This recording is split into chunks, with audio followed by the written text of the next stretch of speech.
احادیث مبارکہ کے اندر اس سورت کی بڑی فضیلتیں بیان کی گئی ہیں۔ ایک فضیلت حضور انور صلی اللہ علیہ وسلم کا فرمان ہے، لا تجعلوا بیوتکم مقاربا ان الشیطان ینفر من البیت الذی تقرأ فیہ سورۃ البقرہ۔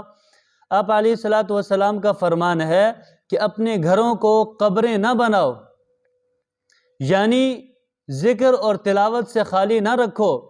یقین کرو کہ اس گھر سے شیطان بھاگ جاتا ہے جس گھر میں سورہ بقرہ کی تلاوت کی جاتی ہے۔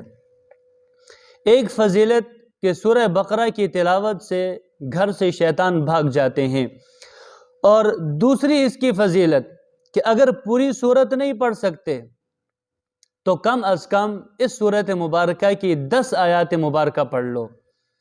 حضرت عبداللہ بن مسعود رضی اللہ تعالیٰ عنہ فرماتے ہیں کہ جس نے رات کے وقت سورہ بقرہ کی 10 آیات مبارکہ تلاوت کی، اس گھر میں اس رات کو شیطان داخل نہیں ہو سکتا، اور اس کے گھر والوں کے قریب اس دن نہ شیطان آئے گا اور نہ وہ چیز جو انہیں ناپسند ہو۔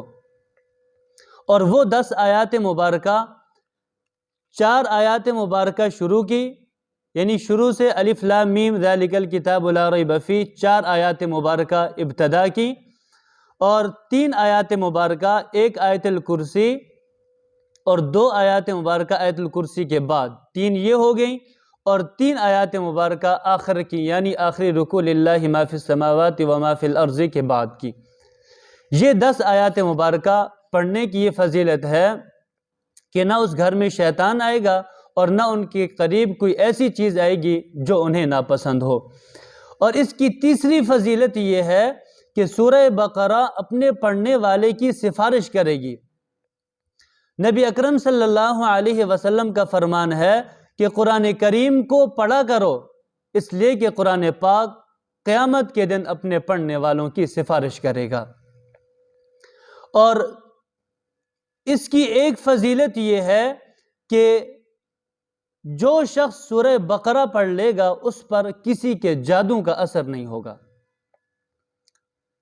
حضور انور صلی اللہ علیہ وسلم کا فرمان ہے کہ اقرأ البقرۃ فإن أخذها برکۃ وترکها حسرۃ ولا يستطيعها البطل، کہ سورہ بقرہ پڑھا کرو، بے شک اس کا پڑھنا باعث برکت ہے اور اس کا چھوڑنا باعث حسرت و افسوس ہے، بدنصیبی ہے، اور اس پر باطل قابو نہیں پا سکتا۔